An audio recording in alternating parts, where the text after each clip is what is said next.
Welcome to Karma Chronicles. Please like the video and subscribe. Let's begin. My leftover pulled pork sandwich was halfway to my mouth when my phone lit up with an unknown number.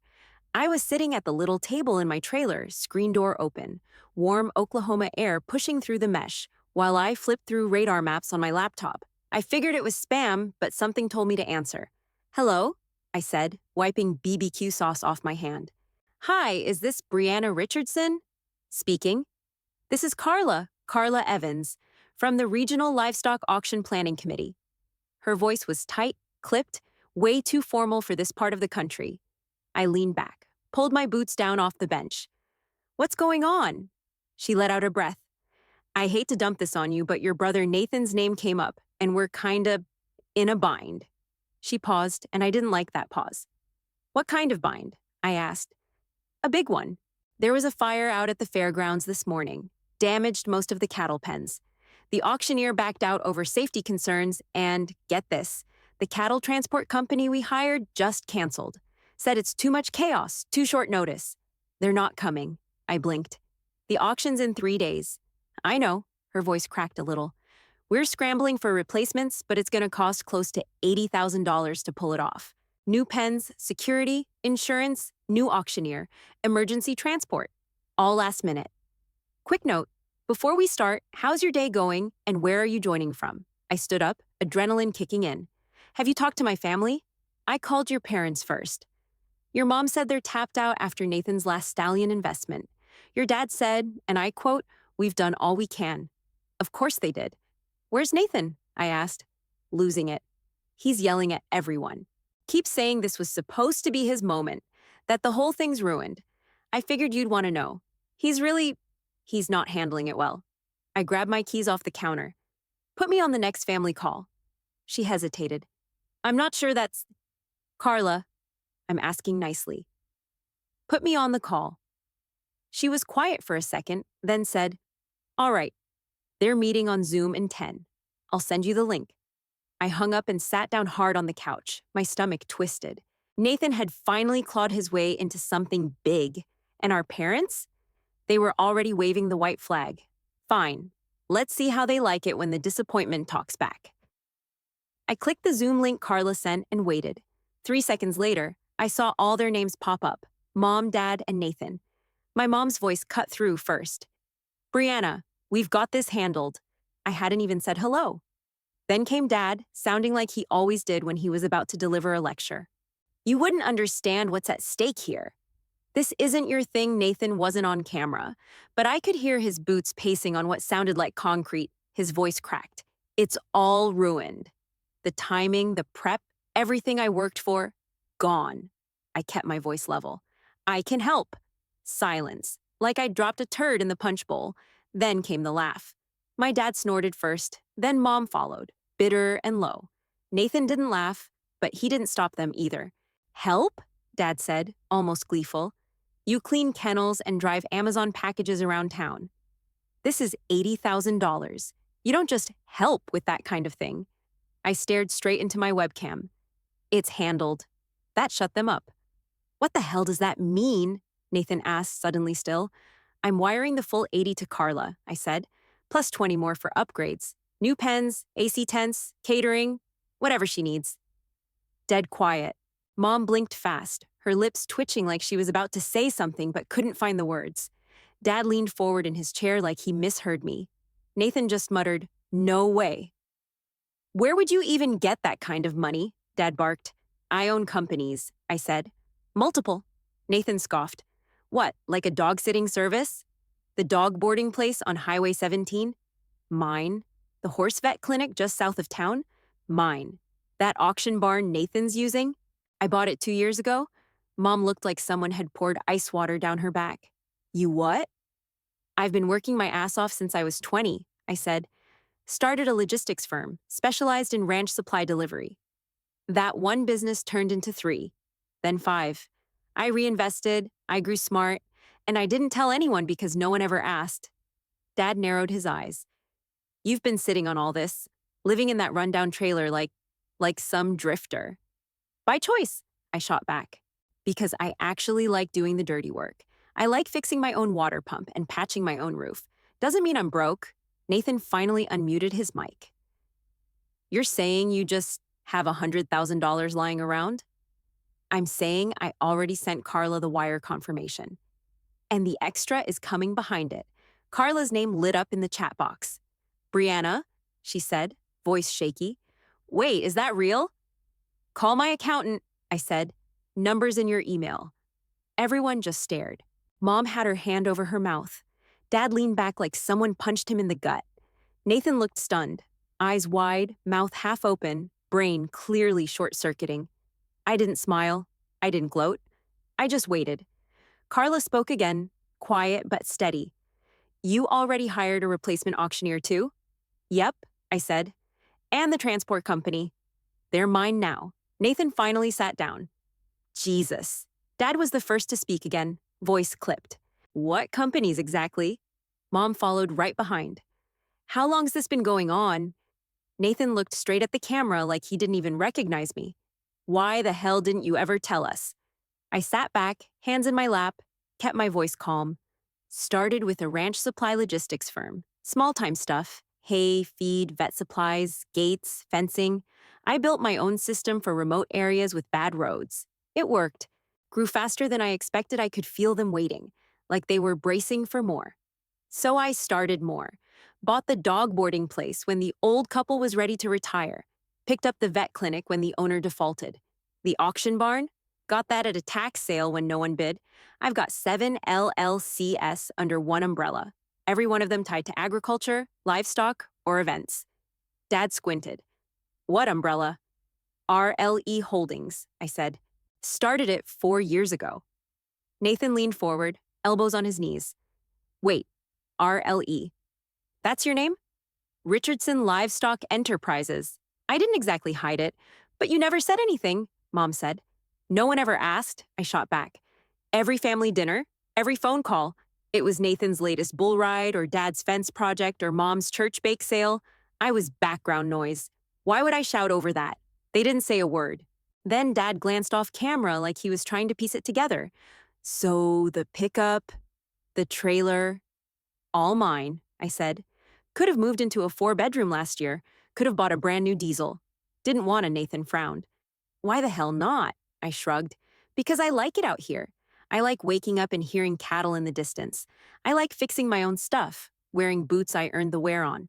I didn't build this to show off. I built it because I know what real work feels like, and I wanted to stay close to that. They all went quiet again. Carla finally piped up from her tiny square in the corner. Brianna? Not trying to be rude, but are those funds real? Like, actually real? They're real, I said. Call Dave, my accountant. He's waiting for your call. I pulled my phone off the desk and rattled off the number so she could write it down. Okay, she said, still shaky. Wow. Thank you, I wasn't done. The replacement auctioneer? I added. I hired her last night. She runs the Kansas State Circuit. Good with buyers, good with crowds. The transport company? I bought them last quarter. They'll be here by Friday morning. Nathan opened his mouth, then closed it. I saw Mom reach up and smooth her hair like she didn't know what else to do with her hands. Dad sat there staring at the screen like it owed him an explanation. They were so used to thinking of me as the side character, the one who couldn't stick to a college major, couldn't get through a dinner without tracking in dirt. But now they were sitting in front of the version they never asked about, the one who quietly built an empire. Is there anything else we should know? Dad asked finally, voice low. I let that hang in the air a second before answering. Yeah, the auction's going to be better than it ever was. So maybe start thinking about what you're going to do when people ask who made it happen. Carla signed off with a quick, thanks again, and her little square disappeared. The second she left, the silence got thick. No one knew where to look. Mom glanced down like she was studying her own lap. Dad rubbed his jaw, slow. Nathan just sat there, chewing the inside of his cheek. He finally spoke. You really own all that? I nodded. Yeah, every piece of it. He leaned forward. But how? Like, how'd you even start? I took what little I had and started small. Ranch deliveries, just me and a trailer, picking up feed and fencing from bigger towns and hauling it out to farms that didn't have the time or trucks. Charged enough to survive, reinvested everything. Grew fast because no one else was doing it right. He blinked, And now you own a vet clinic? And more, I said. It built on itself. I didn't plan for it to get big, but it did. No investors, no debt. Just kept building. Dad shook his head slowly. So why hide it? I wasn't hiding anything, I snapped. You just never listened. Mom looked up, hurt flashing across her face. That's not fair. It's exactly fair, I said. You remember Christmas 3 years ago? I tried to tell you about the new facility I was opening, and you cut me off to talk about Nathan's bronc riding buckle. Every single conversation gets hijacked for whatever Nathan's doing. Nathan shifted in his seat. Come on. That's not my fault. I didn't say it was, I said. But you were the golden boy. Rodeo wins, ranch work, Dad's shadow since day one. I was the one who couldn't stay focused. The dropout. The dog girl. You made me the cautionary tale. Mom started to speak, then stopped. Her mouth opened, closed, then she just looked down again. Dad exhaled hard. You should have said something. I did, I said, sharp now. Plenty of times. But no one took me seriously unless it was about feeding animals or cleaning stalls. So I stopped talking. Nathan looked straight at me. We really did that? Yeah, I said. You all did. They didn't argue, not because they agreed, but because there was nothing they could say to undo it. The silence that followed said more than words could have. I watched Dad's expression shift, less defensive, more calculating, not in a scheming way. More like he was finally trying to see something that had been right in front of him for years. Mom kept fidgeting, like she was trying to fix something with her hands because she couldn't fix it with words. Nathan rubbed the back of his neck. I feel like an idiot. You're not, I said. You just didn't look past what you expected from me. He gave a slow nod, not arguing. Dad leaned forward, elbows on the table. So what now? I looked him straight in the eye. Now the auction's going to run better than it ever has. And maybe next time I say I've got something handled, you don't laugh. He didn't flinch, just nodded once and said, all right. After we ended the call, I barely slept. By 6 the next morning, I was already on site at the auction barn, boots in the mud, phone glued to my hand. First priority, pens. I had steel fencing trucked in from Tulsa and brought in a welding crew I trusted. They started tearing out the damaged panels and replacing them with custom-built corrals, wider gates, reinforced corners, fresh paint. It already looked better than last year's setup. By 10, I had the AC rental guys measuring out space for tented seating. Not just shade, full cooling units with actual chairs instead of the busted-up metal benches they'd used before. I added a raised platform for VIP buyers and a live stream station so online bidders could watch in real time. The BBQ caterer showed up around noon. Brisket, ribs, smoked sausage, cornbread, sweet tea. The real deal. I told them to make it look like a damn wedding. At some point while I was wrangling power cables and going over vendor checklists, my phone buzzed. Nathan. Hey. I don't even know what to say. I'm kinda overwhelmed. I stared at the screen for a second, then typed back. Me. You don't owe me anything. This isn't about payback. It's about showing up when it counts. He replied with a thumbs up and, appreciate you, Bree. Short, but I could tell it took a lot for him to even send that. Later that afternoon, while I was reviewing cattle transport routes with one of my dispatchers, Mom called. Hey, quick question, she said. When did you buy the barn? 2 years ago. Got it cheap after the old owners ran into tax trouble? Huh, she said. I never even heard about it. No one asked. She was quiet for a second, then said, how many employees do you have now? About 35 across all the companies. That's a lot of paychecks. Yep, I said, and they all get paid on time. A pause. Good for you, sweetheart. That caught me off guard. Right after I hung up, Dad texted. Just one line. That live stream thing, your idea? I typed back. Yeah. He sent a thumbs up. I didn't know if that meant respect or just acknowledgement, but I took it. By dinner time, Carla called me from the fairgrounds, out of breath. Brianna, I don't even know what to say. I just walked the site with our board rep, and he looked like he was about to cry. This is gonna be the best auction we've ever had. I smiled. The first real one all day. We're not done yet, I said. Wait until you see the lighting rig coming in tomorrow. She laughed. Jesus, you think of everything. Someone has to. I pulled up just after 5 in the morning, headlights cutting through low fog. The gravel crunched under my tires as I parked behind the main barn. Sunrise hadn't broken yet, but floodlights were already up across the field. I stepped out, boots hitting the dirt, and just stood there a minute. Everything was ready. Polished cattle pens lined up clean, spaced perfectly, fresh sawdust laid down. White tents with fans humming, chairs lined in rows like a wedding. Music rolled low through the PA, classic country, nothing too loud yet. The smell of brisket and mesquite already in the air. I caught my reflection in one of the trailer windows. Sun-faded ball cap, button-up shirt, old jeans, same boots from high school. Just how I liked it. Vendors started arriving around 6. Sponsors rolled in right after, all smiles and firm handshakes. By 7, the whole place buzzed like a state fair. And then I saw him, Nathan. He stepped out of the sponsor tent in a tailored blue shirt I didn't even know he owned. Sleeves rolled neatly, hair combed, looking about as polished as I'd ever seen him. No dirt on his jeans, no mud on his boots. Just confidence. He was shaking hands, introducing himself like he'd done this 100 times. But he kept glancing my way, like he knew who made this version of him possible. Quick note, before listening, share which city or country you're watching from. Our parents showed up a little before 8. Mom stopped halfway up the gravel path, hand over her mouth. Her eyes jumped from the video station to the auction block to the vendor booths to the lined-up livestock trailers. When she finally looked at me, her eyes were glassy. "I can't believe this," she said. "It looks professional." "It is," I said. "This is what professional looks like when people give a damn." She reached out and squeezed my hand without saying anything else. Dad gave a long whistle. "You sure went all out." "Needed to be done," I said. "You don't fix half a disaster.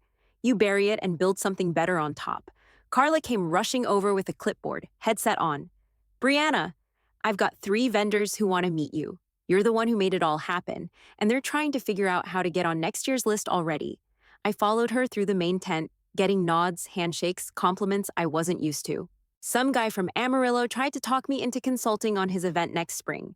Another one offered to buy me lunch. I wasn't interested in either, but I appreciated the shift. People talking to me like I was the expert in the room. The auction started right on time. Cattle rolled through like clockwork. The auctioneer I hired? She was sharp, clear voice, fast rhythm, pulled bids like a pro. The live stream had over 400 people watching by noon. And the money. Jesus. Big ranches were throwing down real numbers. Nathan's steers sold at record prices. One bull went for almost double his expected value.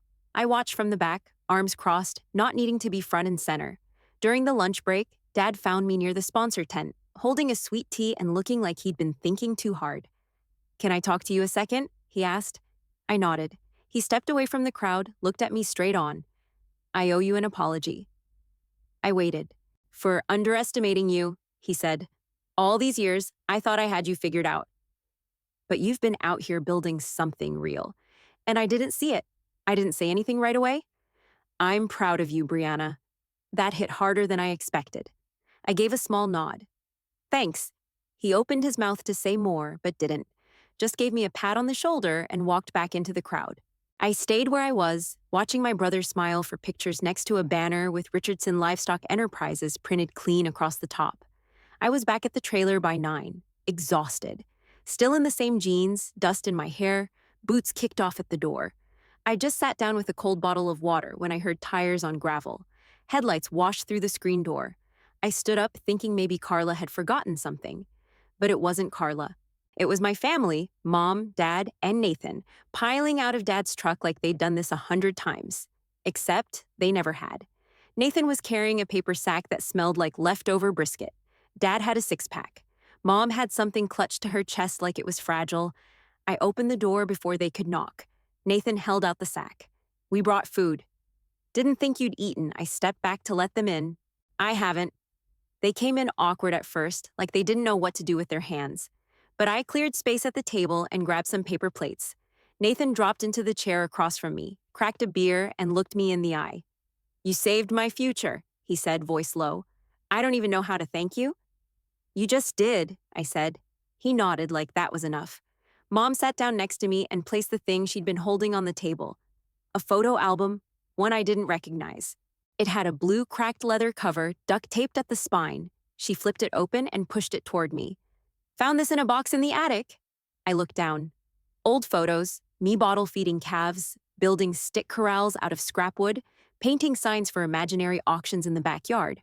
One page had pencil sketches of barns and fences I'd drawn when I was maybe 10. "You've always been this person," she said, tapping the page. "We just didn't see it." I didn't speak, just turned the pages. It felt strange, like looking at a version of myself they'd finally decided was worth remembering. Dad took a long sip of beer, then set the bottle down. "Been reading up on you." I looked up. "Found articles, press releases, photos from livestock expos. There's a whole damn write-up about RLE in the Ag Journal from last year." "Didn't think to look before now?" "Nope," he said. "Should've." Nathan leaned back in his chair. "You think maybe someday you'd let us help? Like, with the business?" I raised an eyebrow. "Doing what exactly?" "I don't know. Livestock acquisition, maybe. I've got contacts." Mom perked up. "I could help with scheduling or logistics. I'm good at planning." Dad nodded. "Community stuff, events. I know folks all over the county." I looked at the three of them. People who'd spent years looking right through me, now sitting in my trailer, pitching themselves like job applicants. I didn't say yes, but I didn't say no either. I closed the photo album and leaned back in my chair, beer bottle sweating in my hand. "I've been thinking," I said, "about the future. About succession planning." Dad raised an eyebrow. "You looking to sell?" "No," I said. "I'm looking to build something sustainable, something bigger than me." Nathan sat up straighter. "You mean like a team?"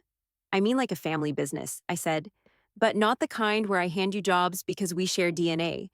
I'm talking about actual roles, real responsibility. You want in, you earn your spot." As partners, they all went quiet. Nathan was the first to speak. "I want in. Full stop.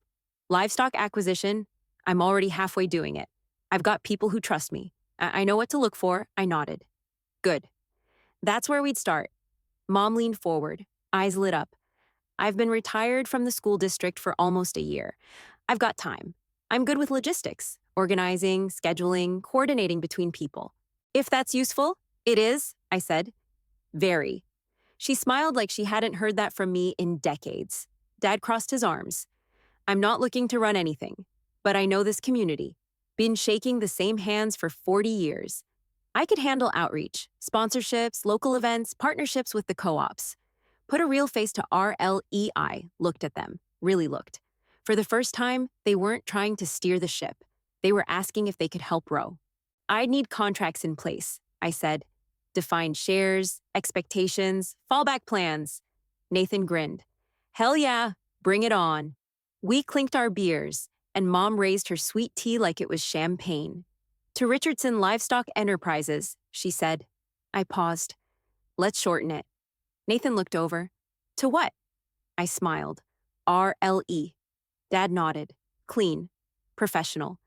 Easier to brand," I added. Mom looked proud. "Sounds like something that lasts." We toasted again, and this time it wasn't awkward. A week later, I was back at the ranch for Nathan's post-auction BBQ. He'd gone all out, grill smoking, string lights overhead, folding tables covered in red checkered cloth. The front pasture glowed gold in the evening sun. Cattle grazing in the distance, kids running wild with plastic boots and juice boxes. Country music rolled low from a speaker near the barn. It felt solid, like something that had roots now. Nathan stood up on a hay bale near the grill, drink in hand. He tapped the side of his cup with a fork. "All right, listen up." The crowd hushed, all eyes turning to him. "Most of you know how big this past week was for me," he said, "and how close we came to losing it all. What you don't know is who pulled it back from the edge." He looked right at me. "Turns out," he said, voice loud and steady, "the real ranch boss wasn't the one out branding cattle. It was my sister, the one building an empire while we weren't paying attention." Some folks clapped. Others just turned to look at me, surprised. Nathan smiled wide. "Brianna saved the auction." "She saved my future. Hell, she might have saved all of ours." He stepped down, and before I could even process what just happened, Dad stepped up. He took the mic from the speaker, cleared his throat. "I've got something to add." People quieted again. He pointed toward me. "That's Brianna Richardson, CEO of RLE, rancher, builder, and backbone of this family." Someone whistled. Someone else yelled, "Damn right."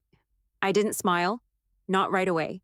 I was too busy taking it in, the way the light hit the pasture, the way Mom stood next to me holding a plate full of ribs, the way Nathan was laughing with his buddies like he'd finally unclenched for once in his life. And just like the land I'd spent years investing in, slowly turning raw dirt into something that fed people and kept growing, this family was worth rebuilding too. Not because I needed to prove anything, but because they finally showed up ready to see it.